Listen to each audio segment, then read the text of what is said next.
What's up, y'all? Happy Friday. So, decided I was going to go live again this week. Ooh, my hair is looking crazy. It was all right a second ago.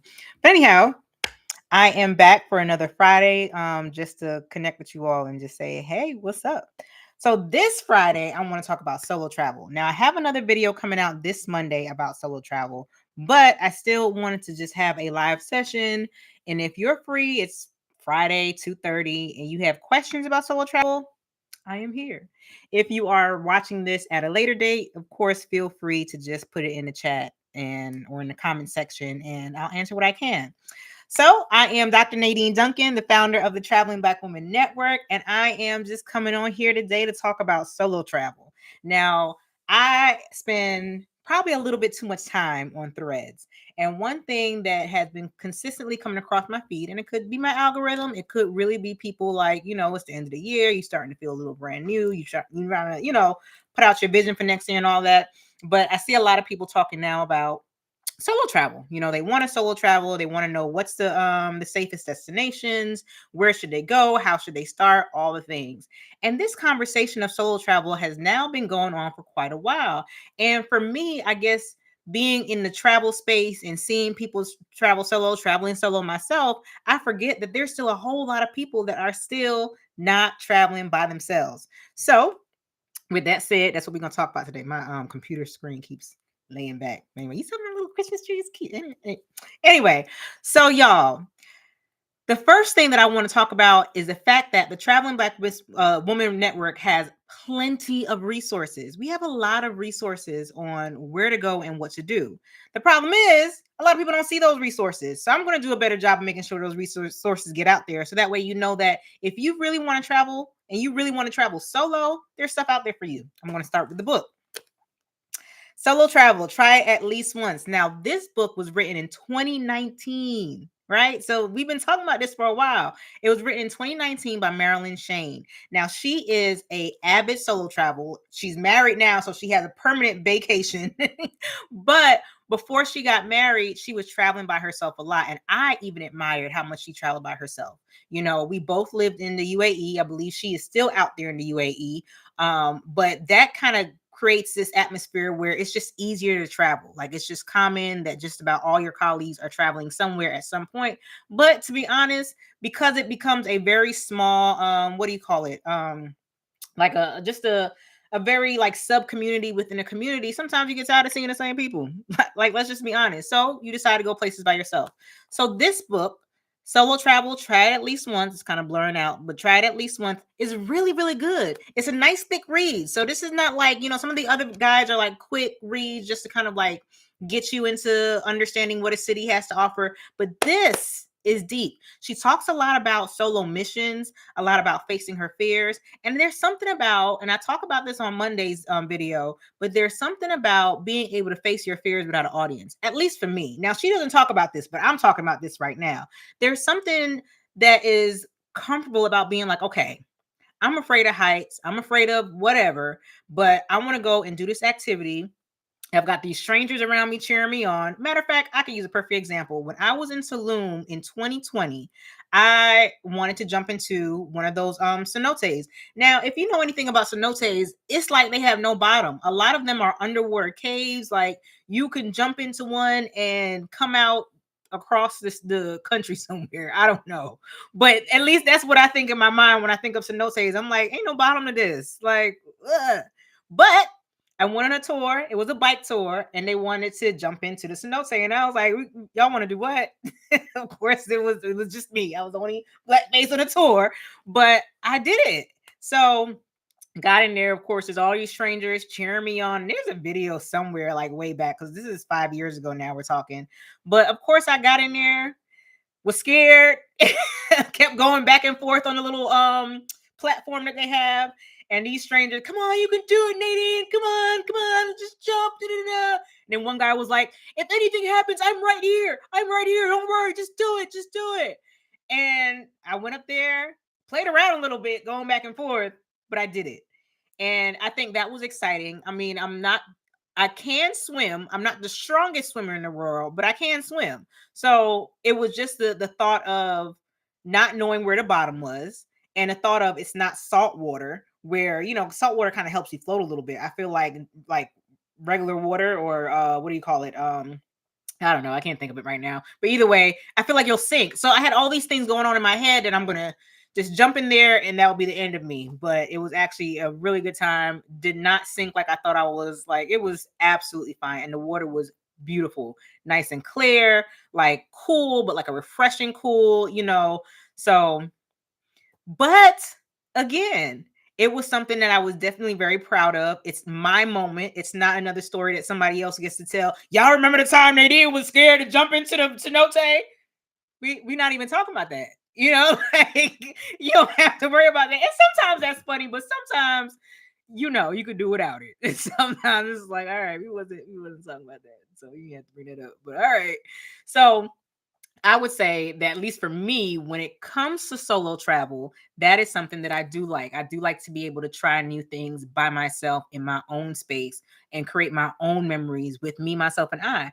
But the other thing about that is, and I'll talk about this on Monday. I keep going back to my Monday video. But the other thing about that is having to actually enjoy being with yourself. And that's something that I'm recognizing some people don't. Like, they always need to have some kind of noise, something going on to distract them from like their thoughts, from life, from whatever. And those constant distractions like completely separate you from yourself. You know what I'm saying? So when you think about what solo travel actually does for you and the connection that you have with yourself, your mind, body, soul, whatever, it's very, very necessary. Right. So just something else to add to that. But get this book, get this guide. You can read it by yourself. It's also on ebook, it's also on Kindle, but you can read it without an audience. You can go through it, take you some notes, a little QR code right there. Like, there is information on here, and she got some pictures in here where she's like, hey, this is what I was doing. You know what I'm saying? But like, she really goes through a lot of good information that y'all keep talking about online. You keep asking the question online, people are giving you the same answers over and over, and it's like you still won't make the move, right? But sometimes if we just cut out the noise, which in that case I mean social media, because of course you can put something out there, ask a question, and then you're getting all these different vantage points, and it can be overwhelming, and you end up still sitting in the same spot asking the same questions next year. Get a book, right? Get a book, turn off the TV, phone, whatever, and read through the book. She has a whole section on here on personal safety, right? On how to move through that. She talks about festivals, night museums, just things that she went and did by herself, right? And this was published by our network. So get the guide, read through it, sit down, turn your phone over, and allow yourself to really think, because that is also the purpose of solo travel, to be on your own, figuring out things on your own. Because if you're still looking for somebody else to validate your experience, that's probably why you still haven't gone. Like, let's be for real about that. And that's one of the biggest things, and I talk about that on Monday. That's one of the biggest things that hinders us from traveling solo, is that we're always looking for somebody else to validate us. And I'm just like, y'all, validate yourself. It's a lot of people that are still waiting for people to tell them exactly what to do and how to do it. Yo, you got to mind your own, figure it out. Like, this week has been a crazy week, right? Because we had the Diddy show that came on. Everybody's like, oh, I didn't know that was going on. Somebody like me who grew up in the 90s in New Jersey, where, everything was bad boy and all the bad boy artists. Like, we didn't know all that craziness was going on. Maybe some people did, or maybe some people had a hunch, but like, let's be real. I was in 6th grade, like, singing all the songs, you know what I mean? So to see all of this all these years later, 6th grade, I was what, 12? Now I'm 42. So that's literally 30 years later. It's like, wow, that means 30 years of abuse for all these people that all these people have gone through over the last several years. That's horrible. But what I will say is, it's a clear indication of why something like solo travel is important. Now, I know it might seem like that's a crazy juxtaposition to put together, right? That's two completely different concepts. But what I mean by that is, sometimes you just got to know yourself. Sometimes you got to know yourself, what you need, who you are, how you show up in the world, all the things. So somebody else can't take that from you. So somebody else can't tell you who you are. So someone else can't recreate who you are. So someone else doesn't have dominion over you. Like, you have to figure out a way to do that. And sometimes you can't do that where you are, and the noise that's around you, the people that's around you. Sometimes you really do have to get away and just make it happen. Right. So That's one. Then I have several resources of where you can start. So, one thing about solo travel, or one question about solo travel that I keep seeing pop up on threads, I tell you I spend too much time on threads. On threads is, where do I go? Where do I start? Iceland. Iceland is one of the best places to go. Now, I will caution you against leaning too much into other people's, like, this is the best place, this is the worst place, and all of that, because you can go as an individual and have a completely different experience. I'm sure you all know that. It works the same way like when you're watching TV. You can watch a movie and have a completely different vantage point, understanding whatever, than somebody else. So we know that. But when it comes to travel, places like Iceland, where ain't nothing really popping off, great place to start. Now, our destination guides are smaller, you see, and they're cute, quick reads, cute, quick reads. Most of them are also written in 2019. So there is a little bit of datedness on it in terms of the pandemic and everything that has changed after that. But it is still a really good foundational resource for your experience. I have one girl who is Jamaican who still uses our Jamaica book, our Jamaica guide. So there's that. And that was also published in 2019. Now, the second edition, though, was published in, I want to say 2022. I got to look. 2023. So this is the second edition, published in 2023. Still has a lot of great information in it. Just definitely something that you want to be like, all right, let me just get the foundation. Some things would have changed. Obviously, it's over 6 years later. We have not had an update just yet. But until that happens, get the foundations. It's a lot of good info in here. So this guy was written by Daniel Desir. It's available online as well. You can go on Bookshop, Amazon. I know some people have their feelings about Amazon. That's fine. Bookshop also has it. You can go directly on my website, order it from there. I do have to change some links. So if the link doesn't work, feel free to just shoot me an email. I can send you the link directly. Yeah, but this is a great place to start. This is where I took my first solo trip. And I also have a blog on that on my page that I published last night. So Iceland is a great place to start because it's just chill. I mean, the nature is like otherworldly. You're like, whoa, am I still on Earth? Like, this is crazy, But most important, like, the people are just nice. Like, they're not sweating you, they're not paying that much attention to you. You just feel at peace. And I did a lot of journaling because this was my first one. This was my first solo trip at 34. Right. So I was 34 years old. And if you know anything about that 33 year, I had a year, y'all. I had just moved into my new apartment downtown Atlanta. I was feeling free and just like, oh. But that year of 33, I was like, what are you doing? Like I had just come back from Abu Dhabi, 3 years earlier or less than 3 years earlier. And it was a lot going on. So I took that solo trip, journaled just about every single day, planned out my whole itinerary, which was easy because I had been planning itineraries for group trips back in Abu Dhabi from 2010 to 2014, whatever. So that was nothing to really be like, oh my God, how am I going to do this? It was pretty easy. It was just a matter of like, guess I'm gonna go by myself. And I'm an only child. So it's not a big deal for me to go anywhere by myself. It was just kind of like, all right, guess I'm gonna go. And I went, did it, and it was amazing. Amazing. And then the following year, I took 22 people to Bali. It just opened up a whole nother like mindset for me of what my own power is. And that's why when I compare it back to like the whole Diddy situation that everybody's talking about right now, like, yeah, he's a celebrity, so it's easy to talk about the whole like hugeness, for lack of a better word, of it all. But look at it on a smaller scale. There's a lot of people that get caught up in horrible situations because the leader is so cool, right? The leader is like, oh man, I want to be like that. I want to talk to people any kind of way. I want to da da da. And really, you're amping them up to become abusers. And that's men and women. You see what I'm saying? And anytime I'm in a situation where I feel like y'all amping up the leader a little bit too much, I back up. And I know people might look at me like, girl, it's not even that serious. To me, it is, because everything has a starting point. Everything has a bud, in the way I see it. And if this bud don't look right to me, I'm hitting it left. And I could be wrong. And I'm okay with being wrong. But I'd rather be wrong than be caught up in a situation that I got to be crying on Netflix in 30 years about. Okay. So anyway, that's just another side. Another great place to travel solo, Spain. So we have another guide on Spain. And this is actually a brand new guide published this year by Cameron Kinlow. So Cameron published this guide after she spent about, I think it was 6 months or a year volunteering abroad. So she volunteered, stayed with a host family and everything. Like she was in the trenches.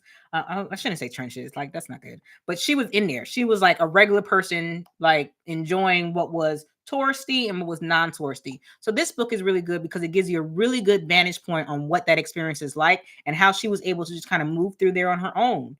Now she's from New York, so it was kind of just like a huge difference from her going from busy New York to hey, let's chill and have dinner together type of vibe in Spain. So she talks about that a lot.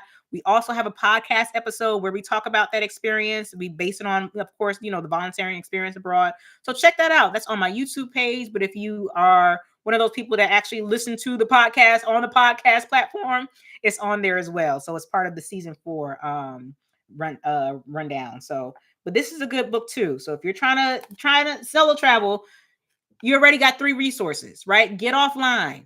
Get offline. Stop listening to people, having them to know what they're talking about anyway. You got travel agents that, will jump into your comments. Well, I could plan it for you. You ain't been. You ain't been. A lot of these travel agents have not been. I've been to 69 countries and I just became a travel agent. Most people who are travel agents been to like 3. And then they didn't have to pay for anything. Right, because you were at the resort. But get off the resort, walk around, meet the people, do the different activities. Have you done that? And I don't know. So I would say you don't always need a travel agent. If you do, talk to me. We can work through it together. But get you some guides. So that's 2. A third one that I would also recommend is third and fourth, Morocco. So I did 10 days in Morocco by myself. Now, a lot of people will steer you away from Morocco. That's why I say don't lean too much into the best places or the worst places to go on somebody else's opinion. If you have a pull or desire to go somewhere and see something, make that happen. Do your research on that particular place. That's what I did with Morocco. A lot of people were like, you don't want to go to Morocco by yourself. Like they be catcalling, da da da. And if you have followed me for a while, you've probably already heard me say that didn't nobody catcall me in Morocco. Instead, they looked at me and called me Bob Marley. Now, not saying that was like, oh, y'all making fun of me, but it was like, here's this girl walking around with these locks that they probably, hardly ever see. And they're like, oh, Bob Marley, yes, one love, one love.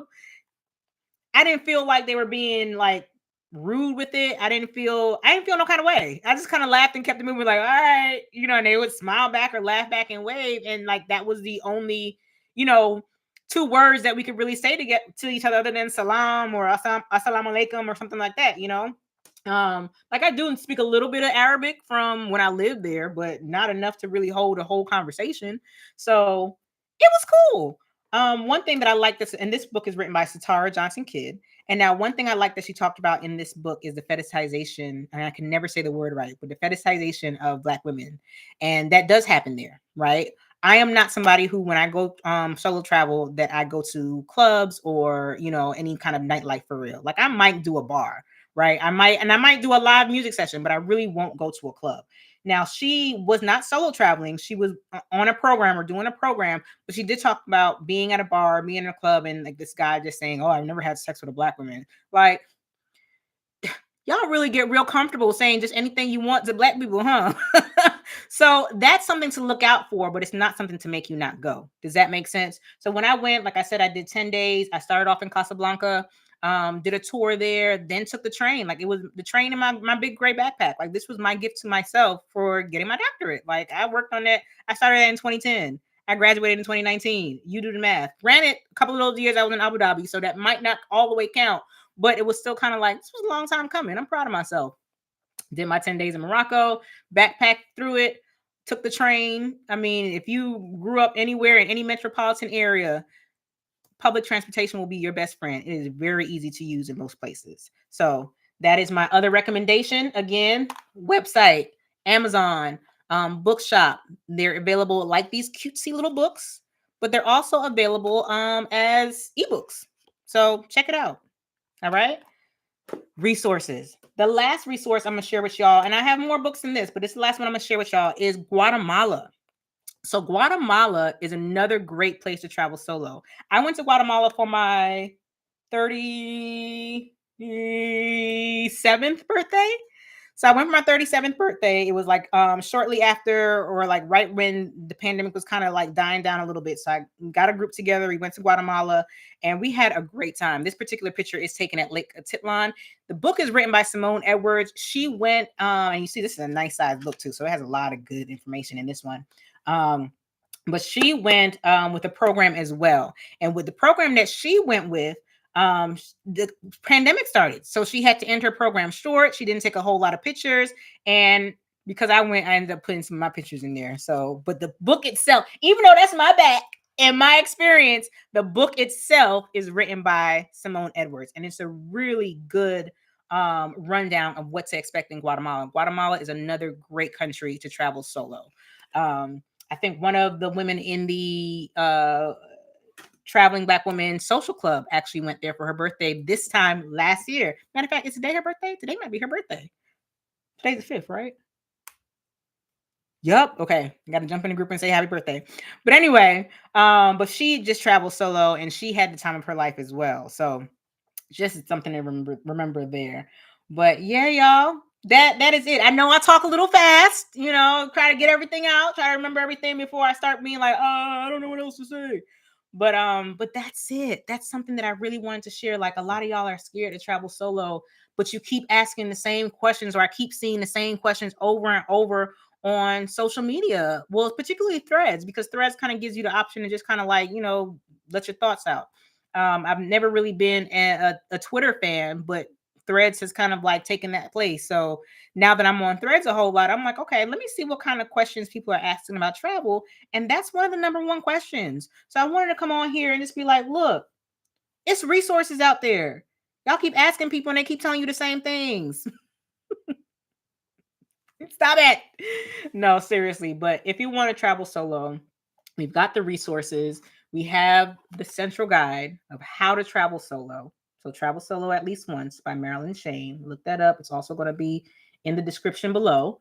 And then once you got that and get your foundation, get your mind right, all of that, then let's talk about the destination guides. Iceland.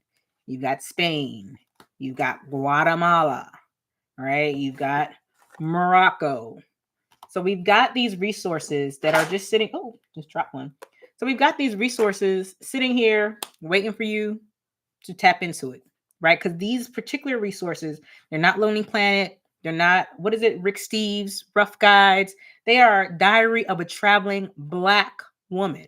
That is the original name of the Traveling Black Woman Network. It's still the name, but that's more so the name of the guides. So when you think about travel guides that are written specifically for Black women, this is it.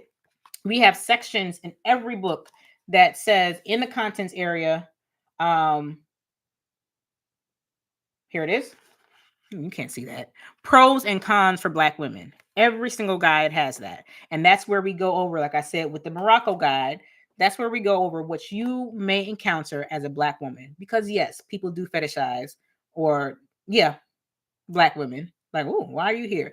Yes, when I moved to Abu Dhabi, there was a whole thing where a lot of people assumed that the Black teachers were prostitutes. Why? Because prior to us moving over there, there was a good deal of African prostitutes or prostitution coming out of Africa. Now, that's not to say Africans are prostitutes, so don't twist my words. But there was a prostitution issue or a prostitution problem or a trafficking, let's say that, a sex trafficking problem that centered African prostitutes. So that was something that we had to deal with, where people actually thought, like, I had somebody ask me how much in the first week that I was there. I'm like, how much what? And then that's when I learned that prior to that en masse of teachers coming to teach, because this was 2010, before it became cool to go out to the Middle East and teach, before all of us got out there, and I think 2009 was probably the first year that's the only time they saw Black women. So something to keep in mind, something to be aware of. It's obviously changed as time has gone on. I mean, we're talking about 2010, it's 2025, that's 15 years. But there are still things to be aware of in terms of like how are Black women received around the world. But it's not things to stop you from going anywhere, if that makes sense. So I have run my mouth for my allotted goal of 25 minutes. It's now 24 minutes and 45, 50, 51, 52 minutes. So, y'all go ahead and check out these resources. If you're thinking about solo traveling and you're serious about it, stop asking the same question over and over because you're going to be in the same spot next year talking about, I'm going to travel. I'm a solo travel in 2027. No, go do it. And the first way you do it, buy yourself a book. Go sit down somewhere and look through a book. Get offline. I know everybody's on social media. It's quick, it's easy, it's fun, but you need a book. You need some groundedness. And a book is going to offer you that groundedness, right? Get a book. Then when you decide where you want to go, get another book, right? Get a destination guide with a Black woman on the cover to say, okay, let me figure out what her experience was like so I can figure out mine was like. And then go to my blog. Click on my Get Your Guide links, build your itinerary, or go to my customized trip planning link. Click there. We could talk. We can actually set up a whole hour and just go through things together. You can book everything yourself. I don't have to book everything for you. You can do it yourself so that way the next time you do it. At heart or at my core, I'm a teacher. I don't want to do anything for anybody forever. I want to give you the tools that you need to be successful and be able to do it yourself because that's where the power lies, in yourself, not in me. You see what I'm saying? So that's it. That's my rant for today. My rant for Friday. If you're watching this as a replay, thank you for sticking on this long. Feel free to just go through the channel. There's plenty of great resources here. Check out some of these podcasts. Like, I know the podcasts are kind of like long. A whole bunch of people just sit, or not a whole bunch, but two people just sitting there talking. But some of it has some really good information, especially if you're new to traveling, and especially if you've been playing with the idea of solo travel.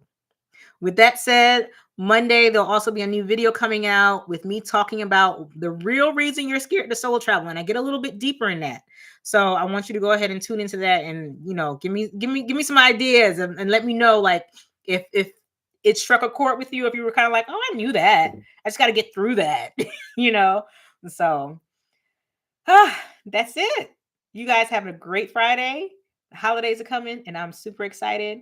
You'll see some really good footage of me and my mom in Iceland soon. Well, not soon, but soon enough, because that's where we're going this year. All right, y'all. Thank you so much for tuning in, to listening. If you're not watching live and you are watching the replay, thanks for watching the replay. All right. Y'all take care.